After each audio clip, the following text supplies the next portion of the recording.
en esta emisión de La Finca de Hoy. Las plantas con taninos ayudan al control biológico de parásitos. Disponer adecuadamente de los desechos del café hace que su finca sea más amigable con el medio ambiente. La etapa preparto es clave para el desarrollo adecuado de las crías, lo que hará que sus animales sean más productivos al nacer. Además, tendremos precios de la canasta familiar y las noticias más importantes del sector agrícola. Información, experiencia e innovación. Acompáñenos en este recorrido agropecuario por Colombia.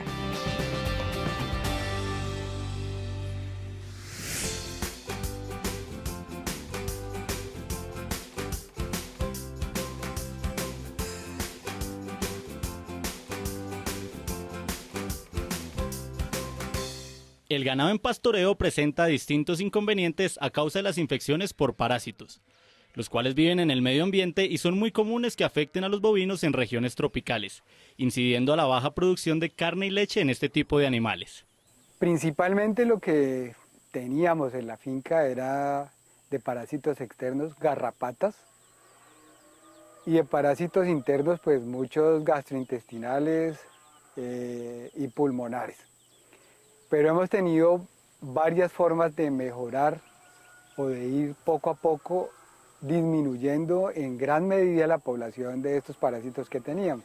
La garrapata es un ectoparásito que se alimenta comúnmente de sangre y fluidos de los bovinos. Este se encuentra comúnmente en zonas templadas, subtropicales y tropicales.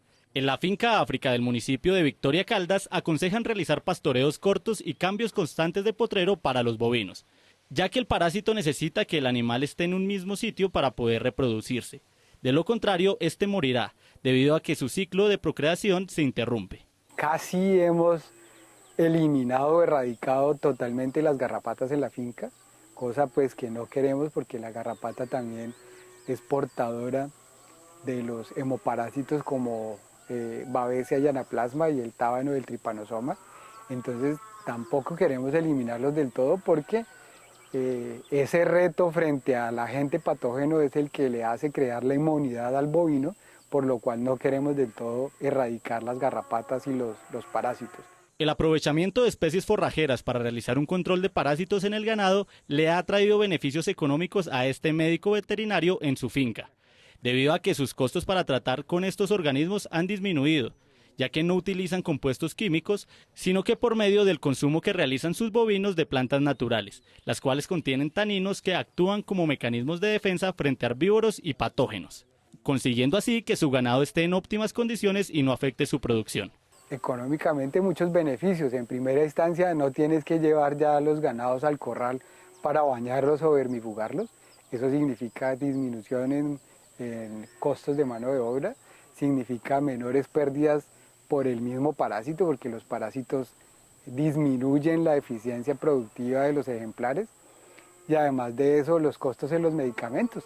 Los taninos son compuestos naturales polifenólicos que forman parte de los distintos forrajes de regiones templadas y tropicales, como es el caso de la leguminosa y gramínea. Estos compuestos también se encuentran en granos, hojas y frutos como las plantas heliconia y platanera, la cual contiene taninos que matan los huevos de parásitos intestinales. Tú puedes llevar el lote de ganado a una pradera, un bajo que tenga platanilla, el ganado consume la platanilla y esos taninos cumplen una función vermicida de control de parásitos internos. Igualmente tenemos otras especies arbóreas como el guásimo también contiene taninos y los bovinos al consumir las semillas del árbol están haciendo un autocontrol de esos parásitos internos. El control de maleza para brindarles a los forrajes un óptimo desarrollo es una tarea que deben realizar los productores agropecuarios constantemente. Sin embargo, existen dos tipos de malezas, las agresivas, que son las que se hospedan en insectos y virus, los cuales pueden afectar al ganado, y las nobles, quienes ayudan a conservar el agua y los nutrientes en el suelo. Algunas de estas especies son medicinales y aromáticas. Además, mantienen los niveles de humedad estable e inclusive pueden llegar a servir como fuente de alimento para los bovinos. Hay que enseñar las vacas a que se coman las gramíneas y las leguminosas. Las vacas son igual que un niño pequeño, a las vacas hay que enseñarles. Y la vaca cumple un papel fundamental en la educación de su hijo. El ternero comienza a aprender de su madre qué es lo que tiene que consumir y nosotros debemos enseñarle tanto al ternero como a la vaca a comerse absolutamente todo. La sintomatología particular que producen los parásitos sobre un bovino son disminución en la ingestión de alimentos, anorexia y malformación de nutrientes, diarrea, pérdida de proteínas y sangre en el tracto digestivo. La trivia del campo. Conviértete en un experto con la finca de hoy. Pregunta: ¿de qué forma se transmite la enfermedad conocida como encefalitis equina venezolana? A. Picadura de araña. B. Picadura de mosquito. C. Picadura de pulga. Piénsalo bien y descubrirás la respuesta correcta.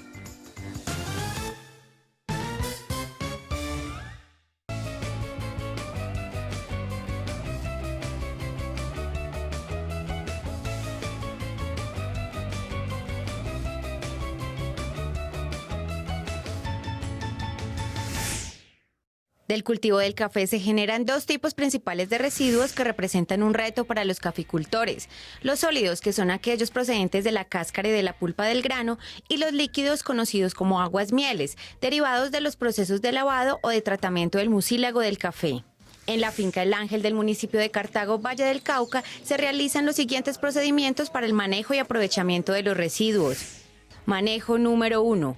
Aguas mieles. Estos desechos contienen una alta carga contaminante con grandes niveles de acidez y un pH muy bajo, afectando las fuentes hídricas cercanas a las fincas cafeteras. En este sentido tenemos que decir que las aguasmieles representan una gran amenaza para el medio ambiente. Yo diría que hoy en día es una de las más grandes amenazas que tiene el sector cafetero, el tema del manejo de las aguasmieles del café. En cuanto a eso, lo que los productores tradicionalmente hacen es que pues se dificulta mucho el manejo porque pues por lo general lo recomendado está entre 4 y 5 litros por kilogramo de café, pero lo que se da mucho es que los caficultores están por encima de ese promedio ideal. Esto termina afectando las fuentes hídricas, que es básicamente donde van a parar esas aguasmieles si no tienen un tratamiento adecuado. Para contrarrestar este efecto negativo de la generación de aguasmieles, en esta finca cuentan con un reactor hidrolítico cuyo funcionamiento está basado en la acción de bacterias que descomponen la nata del mucílago. Recogen las primeras enjuagues, que es el que viene más espeso, y va dirigido hacia un reactor. Ya de ahí pues, se va acumulando, con el tiempo va creando una sedimentación gruesa y tenemos como un pequeño control de aviso. Cuando ya se llena el reactor, pues debemos de ir a descargar la sedimentación espesa a un hueco que tenemos. Manejo número 2, compostaje. Para la disposición de los desechos sólidos, lo primero que realizaron en la finca de Gilberto Arcila fue la adecuación de un espacio donde se llevara a cabo el procesamiento de los residuos, con elementos de la región como guadua, piedras, cal y cemento. Estamos ubicados en la compostera. En este sitio es donde se recepcionan las pulpas del café. Luego de que el café llega al beneficiadero hay un proceso de despulpado y lo que tenemos aquí son esas pulpas. Los componentes de la pulpa descompuesta del café y transformada en compost son nitrógeno 0.5, fósforo 0.1, potasio 1.0, calcio 1.7, fierro 1.0 y magnesio 0.5. La materia orgánica proveniente del plátano, aguacate y otros productos naturales de la finca se adicionan al compostaje, lo que contribuye a presentar otros servicios ambientales. Este sistema además nos permite, entre otras cosas, hacer un control de plagas, porque pues una de las más significativas en el cultivo del café, que es la broca, sucede que queda en esta parte después del proceso de despulpado. Después de que el café pasa por allá, pues la mayor parte de esa plaga se viene acá, a la pulpa, por lo que la traen en color y en olor que sale de aquí. Se hace entonces posible también hacer un control de la plaga.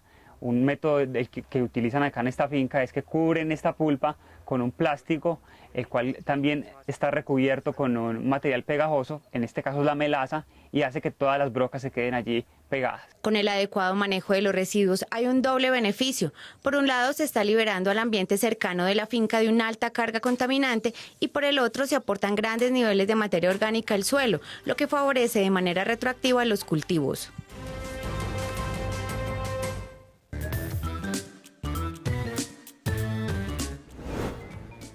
Pregunta: ¿de qué forma se transmite la enfermedad conocida como encefalitis equina venezolana? A. Picadura de araña. B. Picadura de mosquito. C. Picadura de pulga. La respuesta correcta es la B. La encefalitis equina venezolana es una enfermedad de origen viral, la cual es transmitida por mosquitos capaces de producir epidemias por la posibilidad de su transmisión entre los animales y los humanos. Es de gran importancia ya que es de alta morbilidad y letalidad para los caballos.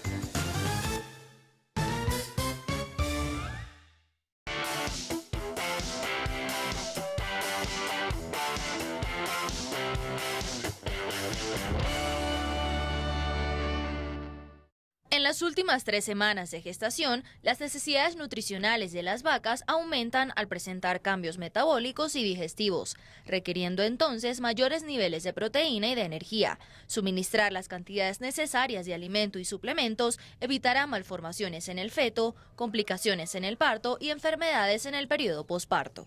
Se recomienda realizar esta labor 20 días antes de que el animal llegue a su parto.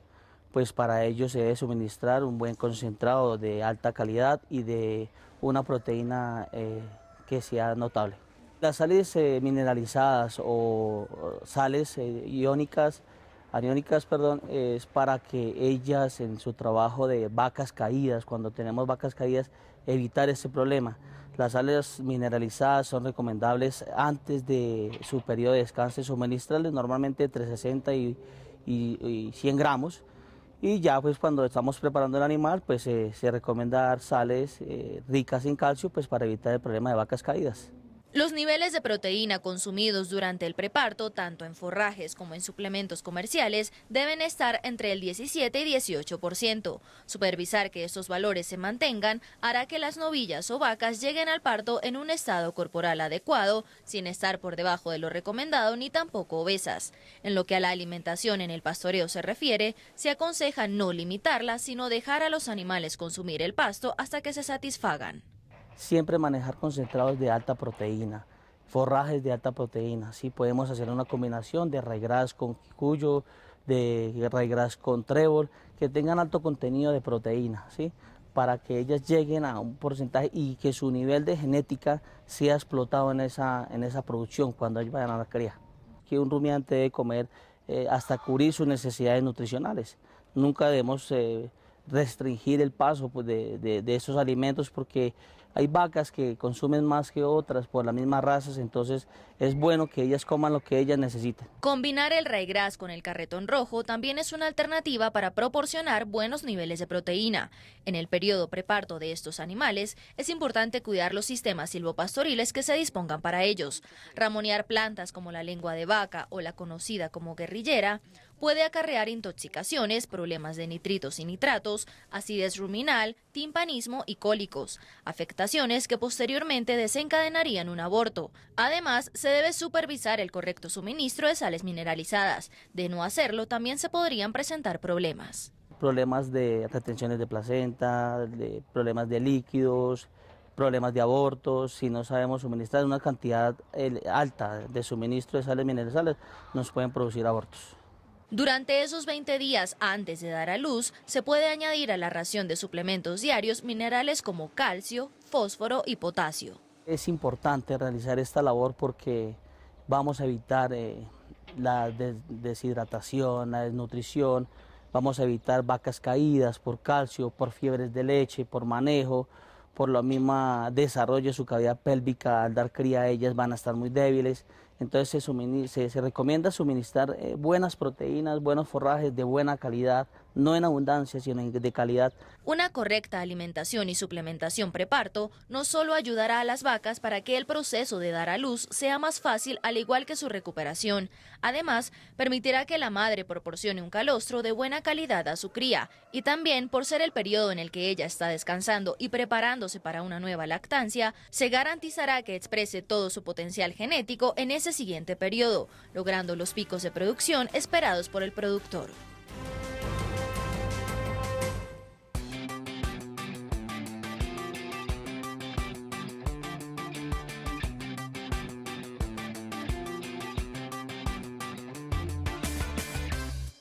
Aunque existen variedad de polinizadores como mariposas y polillas, las abejas se han caracterizado por ser los principales individuos en polinizar cerca de 25.000 flores al año, lo que las hace únicas e indispensables para el mantenimiento de las plantas y los cultivos. De la apicultura depende gran parte de los sistemas de vida y desarrollo, como son la silvicultura, la agricultura y las actividades de conservación ecológica. En la parte pecuaria, en la parte pues, de producción pecuaria, estamos hablando del tema de la apicultura como una alternativa que puede llegar a ser productiva y rentable para los productores, pero que también cumple una función muy importante en los ecosistemas, que pues es todo el tema pues de la polinización y pues el servicio ecosistémico que ellos ofrecen, tanto para la parte agroalimentaria como también para la parte pues flora y fauna de estos ecosistemas de bosque o de ronda de río, o tal vez también de zonas de humedal. Se vio que podíamos dar una alternativa productiva y de protección a las zonas de importancia ecológica con sistemas productivos alternativos que no generaran un impacto sobre los ecosistemas presentes y que la intención es cuidarlos.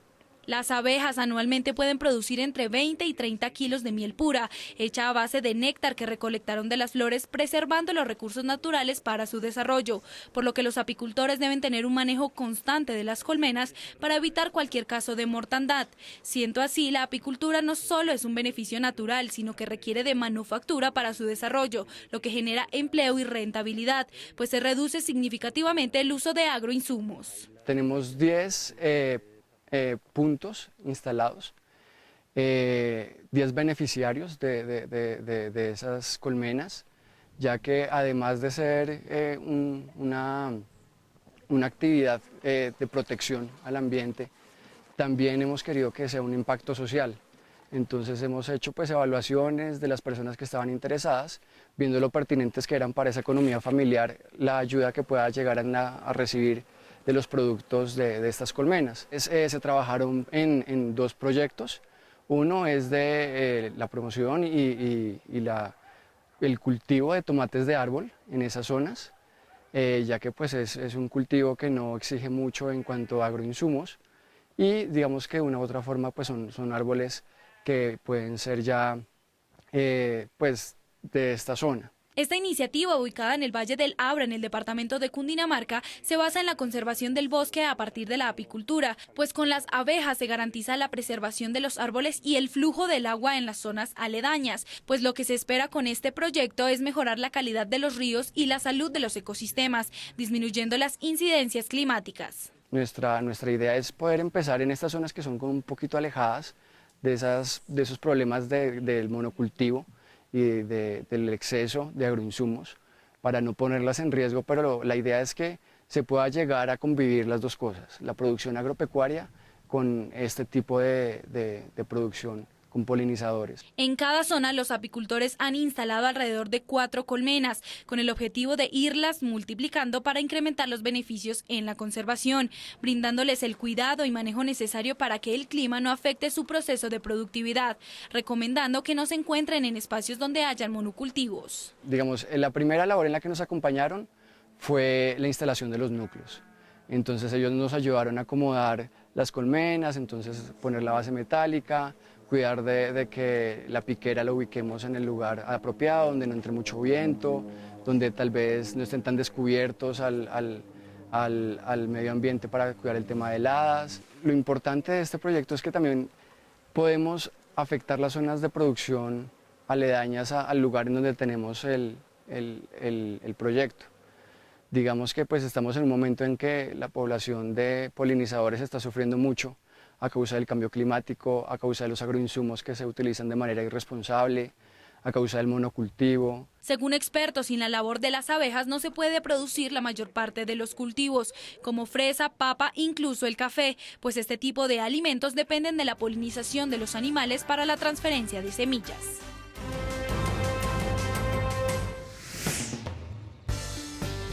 Al regreso, espere un informe especial sobre la palma de cera, consejos sobre nutrición ganadera en los llanos orientales y el desarrollo actual de la actividad lechera especializada.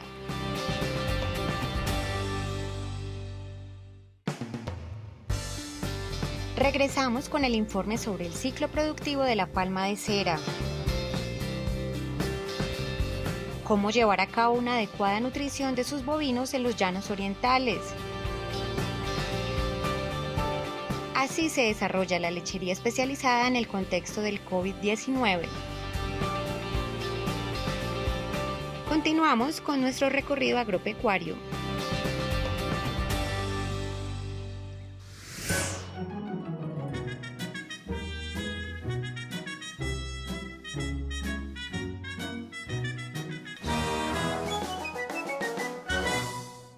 Educación y conservación ambiental son los pilares de esta granja pedagógica en La Vega, Cundinamarca, en donde uno de los principales enfoques es el rescate y cuidado de la palma de cera como símbolo patrio. El ciclo productivo del árbol nacional colombiano consta de 3 procesos: la germinación del fruto o la semilla, el trasplante a bolsa para iniciar una prolongada etapa de crecimiento y su posterior traspaso a campo abierto.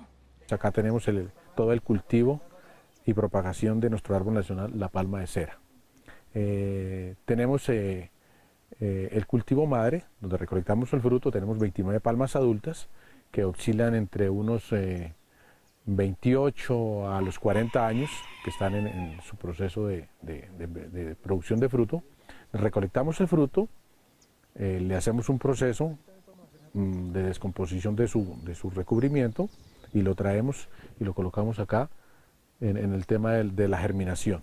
Dentro de cada fruto de la palma se encuentra una semilla de color café oscuro o negro. Allí se encuentra el embrión que dará origen a la nueva planta. En germinación, las semillas de la palma duran 1 año para, al final, obtener plántulas con 10 o 12 centímetros de altura aproximadamente. Cuando llegan a ese punto, se trasplantan a estas bolsas negras de vivero para comenzar la primera etapa de crecimiento que dura alrededor de 2 años. De ahí hay que pasar la otra de 3 a 4 años y la última ya son 5 y 6 años cuando ya está lista para pasarla al terreno para empezar a cultivarla. El proceso completo de crecimiento desde la germinación hasta que la planta se puede trasplantar al terreno dura entre 5 y 6 años. Durante ese tiempo, mientras que las palmas estén en bolsa, se deben mantener bajo polisombra de 60%. Con polisombra, si la polisombra evita que la humedad se nos evapore más fácil y que los rayos del sol entren y de pronto las maltraten. Son muy mínimos, son bastante mínimos, es simplemente evitar de que las coberturas forestales las invadan y tenerlas como hidrataditas de pronto cuando no hay mucho tema de invierno. De resto son muy fáciles de cuidar, de mantener y la propagación es bastante fácil. Es simplemente la plántula con tierrita y déjela ahí lo que ella por sí misma se desempeñe y se desarrolle. En ninguna etapa del ciclo se utilizan químicos, ni fungicidas e insecticidas. Cuando la plántula ha completado los 5 o 6 años de crecimiento, alcanza una altura de 60, 70 u 80 centímetros, la ideal para trasplantarla a campo. No esperemos de que la vamos a ver crecer muy rápido, no. Se coloca la planta en el terreno, se siembra y hay que esperar 5 o 6 años, 4, 5 o 6 años, hay que esperar para empezarle a ver su crecimiento, que el fuste empiece a desarrollarse. De lo contrario está acomodando su sistema radicular, acomodándose porque van a crecer mucho, van a crecer 40, 50, 60 metros. Hay evidencias que en Colombia hay palmas de 60 y 62 metros. La primera producción de frutos de la palma de cera se evidencia a los 26, 28 o incluso hasta los 30 años, dependiendo de la variedad que se siembre. En todo el tema de América Central, Colombia y la parte de abajo de Sudamérica, encontramos 12 variedades de palma de cera. En Colombia hay 7 variedades y acá en el Ecoparque La Vega estamos propagando 3 variedades. Una, que es la Ceruxilion quinduense, que es la que está contemplada y elegida como nuestro árbol nacional. 2, la Ceruxilion Sasaimae, que es la que tenemos acá la población grande. Y 3, la Ceruxilion alpinum. Estamos posicionando muy fuerte el tema de propagar nuestro árbol nacional, que estaba muy seriamente amenazada. Ya con un proceso como estos, pues difícilmente vamos a mirar que entren en extinción. Aunque su desarrollo es demorado, una vez que la palma llega a la etapa de producción, de ella pueden brotar hasta 9 racimos y de cada uno se pueden obtener 4.000 frutos o incluso más. Nuestro entrevistado indica que cualquier productor agropecuario puede establecerla en su finca, siempre y cuando se mantenga protegida en un espacio cercado. En esta granja, además, se brinda guía y apoyo a todas las personas que quieran sembrar y propagar la palma de cera para así evitar que el árbol nacional de Colombia vuelva a entrar en peligro de extinción.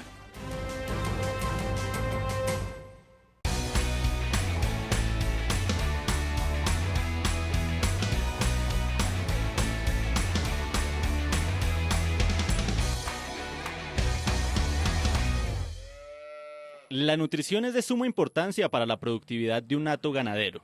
En regiones como Arauca, las condiciones climatológicas suelen afectar la calidad proteica y cantidad de forrajes disponibles para el consumo de bovinos, ya que los veranos e inviernos suelen ser prolongados.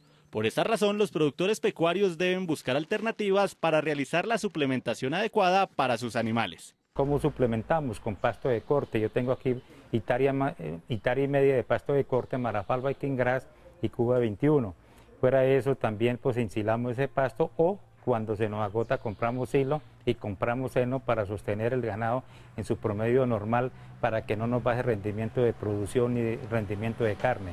Una de las estrategias que ha utilizado Alberto Mantilla, ganadero de Arauca, es la arborización de su finca, con el fin de mejorar el bienestar animal con árboles y arbustos que sirvan para el suministro de alimento y a su vez puedan proporcionar sombra en épocas de verano, para disminuir la sensación térmica y que ésta no genere estrés calórico en los bovinos, lo cual causa una disminución en su producción. La sombra, por lo menos la arbolización en estos momentos nos sirve como, por lo menos hablo del matarratón, nos sirve como alimentación, forraje, y la otra arbolización nos sirve como madera, ¿no? Para los horcones, para dividir potreros y toda la cuestión.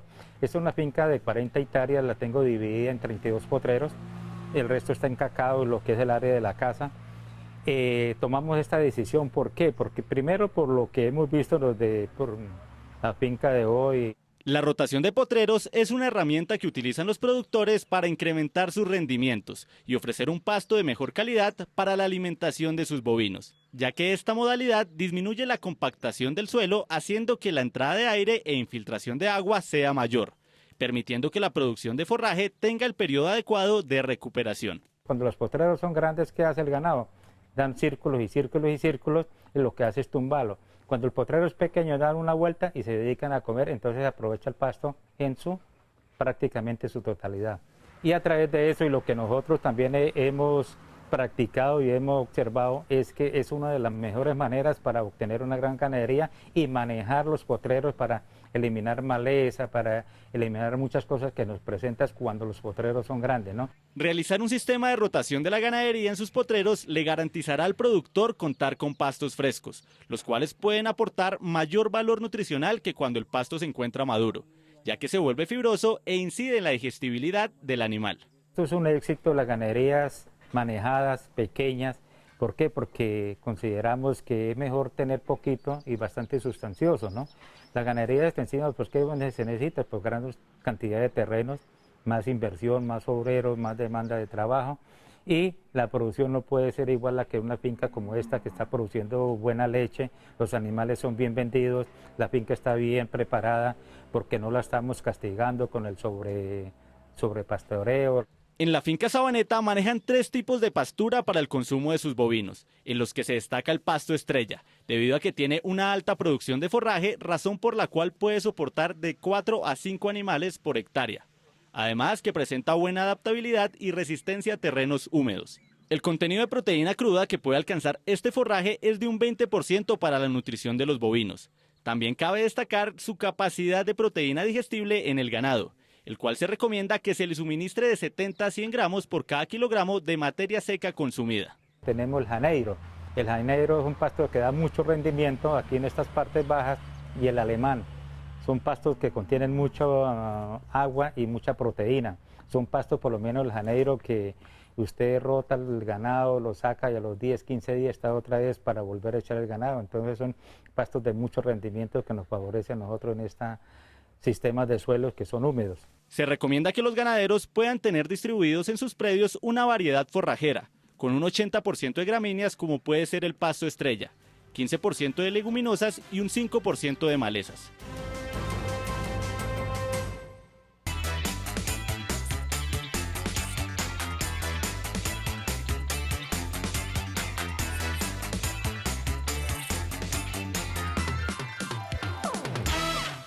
Reconocido en el Guaviare como uno de los pioneros en la industrialización de la porcicultura, Elisaid Jaimes Guerrero centra sus esfuerzos en la reproducción, donde según él son fundamentales el conocimiento que se tenga de cada una de las hembras, la observación de su comportamiento y la planeación previa de cada una de las actividades que se pretendan realizar dentro de la granja.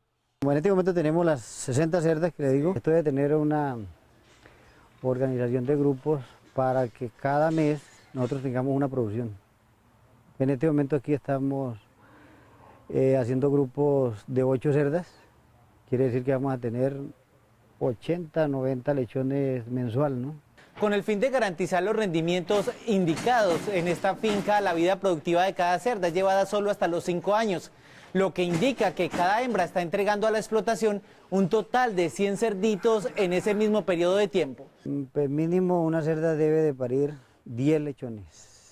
Que en estos proyectos se da que iniciando cerdas de primeros partos, ellas no nos van a dar esta garantía de esta cantidad de lechones, y puede haber una investigación hasta los tercer partos. Si ya no nos da, pues nos sigan dando los mismos 10 lechones o los 8, pues la idea es eliminarlo, por lo que ya nos va a dar pérdidas. La separación y posterior estimulación por grupos del celo de las hembras garantiza el rendimiento de la explotación, es decir, que se tengan nacimientos constantes y de acuerdo con la demanda del mercado. El descarte de cualquiera de las hembras ocurre únicamente si por alguna circunstancia esta no es capaz de entregar el número de lechones requerido. Si hay un problema de útero, mal inseminadas, más que todo mal inseminadas, o un mal manejo de alimenticio. La alimentación, que se realiza únicamente con concentrado comercial, es la principal aliada para que la cerda rinda en la manera que nuestro entrevistado necesita. El operario tiene instrucciones de ser muy exacto en cada gramo de comida que suministre. La alimentación aquí la manejamos, depende como usted la cerda, la condición corporal, ¿sí? Una cerda, pues nosotros tenemos que tenerla un peso ideal, ¿sí? No que esté muy obesa ni muy flaca, ¿sí? Debe tener más o menos 70, 80 kilos. 90. Sí, claro, depende del tamaño no importa tanto la edad, sino lo grande que esté para que sea resistente.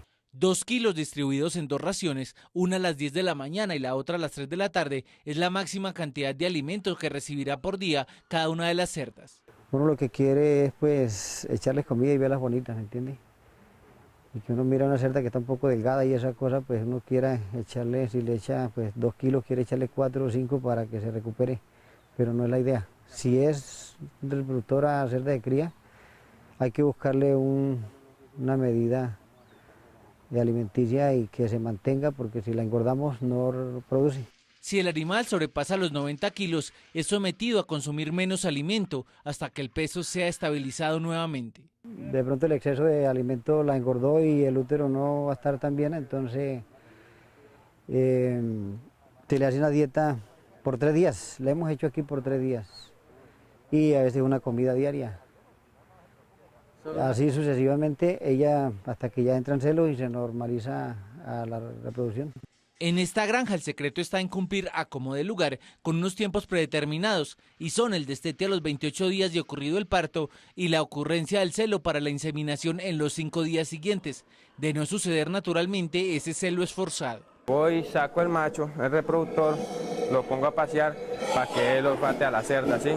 Si de pronto hay celo y uno pues va viendo la inquietud de la cerda para ver cómo está. Si está en celo, pues uno la anota, tiene que cargar el librito y anotar su cerda, cuál animal está en celo. Va a agarrarla y va a hacerle peso, correrla, para que ella tenga todo el estrés. ¿Y qué quiere decir? Que está haciendo las mismas veces del reproductor y ella, pues uno está quemando la grasa y lo otro, pues ella va sintiendo una estimulación para que entre en un celo. Curiosamente, otra estrategia que ha permitido obtener los rendimientos deseados dentro de la granja ha sido la disminución del uso de agua en la limpieza de corrales, limitando esta práctica solo la recolección con pala de sólidos y heces resultantes.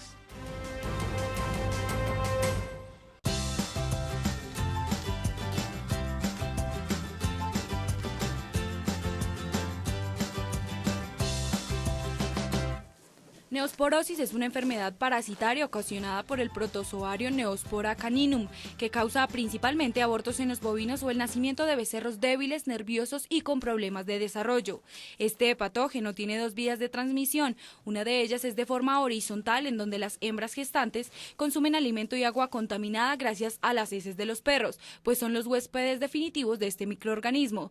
La segunda y la más común es la llamada vertical o transplacentaria. Cabe resaltar que la neospora se puede transmitir entre los animales por la vía transplacentaria, es decir, la madre infectada le transmite al hijo el parásito y este a su vez continúa replicándolo dentro del hato. La neospora es un parásito protozoario, se ubica dentro de las coccidias tisulares y el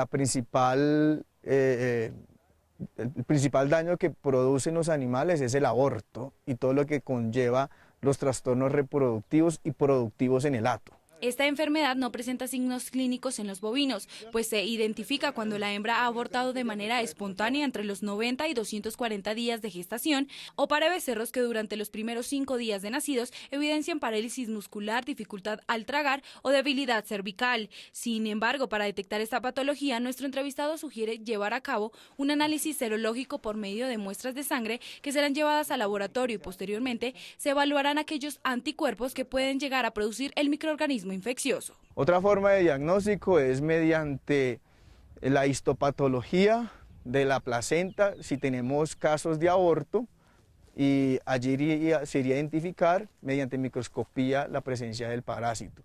Pero cuando no hay aborto y se sospecha de la neospora, pues es un parásito silencioso, lo más indicado sería hacer una toma de sangre para hacer diagnóstico serológico y así establecer un programa en donde tengamos que orientar el reemplazo de las vacas positivas o de los animales que resulten positivos. Es de suma importancia llevar a cabo prácticas ganaderas inocuas que reduzcan la presencia de la neosporosis, pues esta trae consigo pérdidas significativas para los ganaderos, entre ellas altos niveles de mortandad en los terneros, incremento en la cantidad de animales para descarte, la disminución de producción láctea y peso diario o la imposibilidad de una nueva preñez. Para evitarlo, siga estas recomendaciones. El control de perros dentro del hato. ¿Por qué?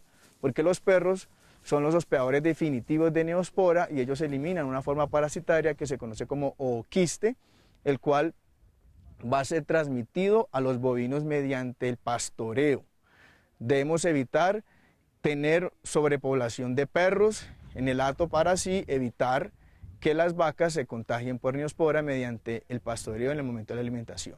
Como productor debe tener en cuenta el tiempo de reproducción de sus vacas, pues para evitar la enfermedad no debe sobrepasar la cantidad de partos por año en lo que respecta a la producción láctea. Según nuestro entrevistado, vacas con hasta 10 partos y si resultan positivas para la neospora, habrán contaminado 10 de sus terneros que seguramente seguirán replicando el parásito hasta contaminar todo un rebaño. Hacer un buen reemplazo de hembras dentro del rebaño. ¿En qué consiste eso? Consiste en que nosotros debemos no hacer reemplazo con hembras del mismo predio, ¿Por qué? Porque si tenemos un predio positivo a neospora, vamos a emplear hembras positivas de reemplazo y eso es lo que y con ello vamos a replicar el parasitismo dentro del rebaño. Si tiene animales de valor genético que padezcan de la enfermedad, puede optar por realizar la aspiración folicular, la cual consiste en la extracción de los óvulos para posteriormente congelarlos y llevar a cabo una fertilización in vitro con el fin de mantener la genética del animal.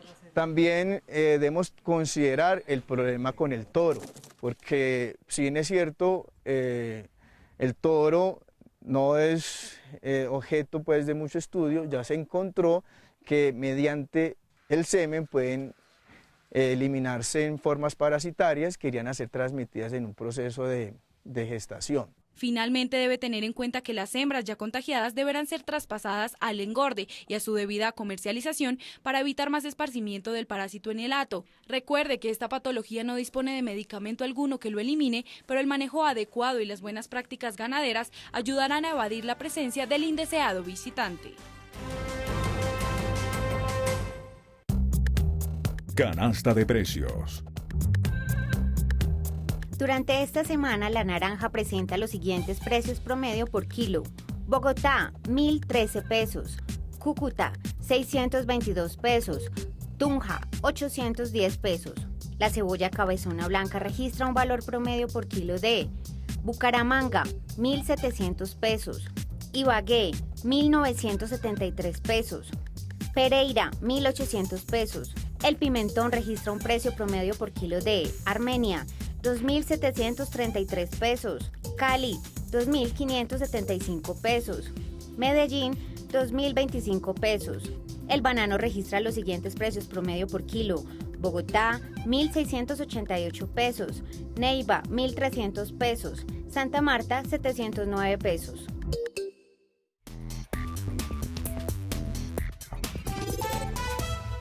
Los productores lecheros no se detienen frente a la pandemia y continúan las labores de ordeño en sus fincas para que la leche y sus derivados sigan llegando a la mesa de los colombianos. Ese caso de esfuerzo y disciplina es el de la hacienda Núcuma, ubicada en el municipio de Zipaquirá, en Cundinamarca, donde Juan Miguel Santana, su propietario, ha adaptado los protocolos de higiene a la nueva realidad. Señor Juan, cuéntenos un poco cuáles han sido esas medidas de sanidad y de higiene que ustedes han venido manejando en las labores diarias de ordeño, teniendo en cuenta la emergencia frente al COVID-19. Desinfección de vehículos, desinfección de zapatos, desinfección de manos con gel antibacterial, agua con solución clorada, y pues verificamos que el médico veterinario no haya tenido contacto con pacientes de COVID-19 o que haya estado en fincas donde hayan tenido algún tipo de eventualidad con este virus. Juan Miguel asegura que hasta el momento los diferentes proveedores les han garantizado el inventario suficiente de productos desinfectantes para la finca. Sin embargo, ya han pensado en estrategias si estos productos llegan a faltar. Tendríamos que entrar a hacer mezclas de productos a base de cloro con agua. Hemos hecho algunos ensayos ya en la desinfección de lo que son manos, guantes y otros productos con mezclas de 1 litro de agua con 50 ml de Clorox, que se consigue más fácil en los supermercados. Digamos que ahí tendríamos una alternativa para poder reemplazar de manera temporal la desinfección con los productos que hoy estamos utilizando. Señor Juan Miguel, en cuanto a los concentrados comerciales que ustedes utilizan allí en la finca, ¿siguen teniendo acceso a ellos fácilmente? ¿Llegan a la finca? ¿Cómo han estado los precios? Hoy nuestros proveedores siguen abasteciéndonos de manera regular en los pedidos normales y digamos que sí ha existido aumento de precios en esas materias primas que son primordiales para la producción de leche. Juan Miguel nos cuenta que durante la pandemia ha habido un alza del 6% en los precios de los concentrados comerciales para ganado lechero. El bulto pasó de 47.960 pesos a 50.880 pesos. El precio que la empresa recolectora le paga al productor por la leche se mantiene. En la hacienda se tienen bonificaciones por los niveles de grasa y de proteína del líquido y por ser predio libre de brucela y tuberculosis. Actualmente reciben por litro un total de 1.473 pesos.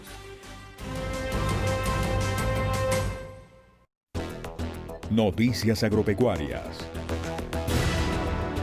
El gremio cafetero fue uno de los primeros en reaccionar ante los cambios ocasionados por la contingencia del COVID-19, pues coincidió con la época de cosecha en regiones del país como Huila y Antioquia. Necesitamos que los recolectores lleguen, pero necesitamos que lleguen ordenadamente y que lleguen y los podamos carnetizar por la Secretaría de Salud del Departamento de Antioquia, que hagamos un tamizaje. Además de la organización de los caficultores, los productores han ido adoptando prácticas dentro de los protocolos de sanidad. En el tema de las compras, hemos venido utilizando mucho el comercio electrónico, pagando los servicios públicos, pagando los impuestos, con los canales virtuales. Para eso ha sido muy importante la cédula cafetera. Los programas sociales con reinsertados y proyectos de sustitución de cultivos ilícitos por café han sido también otro impulso a la productividad en las regiones. Care for Pigs es una iniciativa mundial que busca desarrollar e implementar sistemas innovadores de bienestar animal en las granjas porcícolas del mundo, a raíz del impacto positivo que genera para la rentabilidad. Si se implementan buenas prácticas de bienestar animal en la granja, se obtienen mejoras en la salud de los animales. Hay menor morbilidad en la granja y menos enfermedades. Por lo tanto, sería menor el uso de antibióticos. Porcicultores, veterinarios, zootecnistas, estudiantes y emprendedores del sector porcícola pueden hacer parte de la convocatoria de la beca. Proyectos que estén ya rodando y necesiten un dinero para una segunda fase, o proyectos que necesiten una subvención, un dinero o una beca, como lo queramos llamar, para iniciar. Los jueces evaluarán aspectos como enfoque innovador, impacto en el bienestar de los cerdos, aplicabilidad a diferentes sistemas y condiciones de producción y valor agregado para la granja. La beca entregará subvenciones hasta los 30.000 euros, es decir, alrededor de 120 millones de pesos colombianos. Síguenos en @lafincadehoy.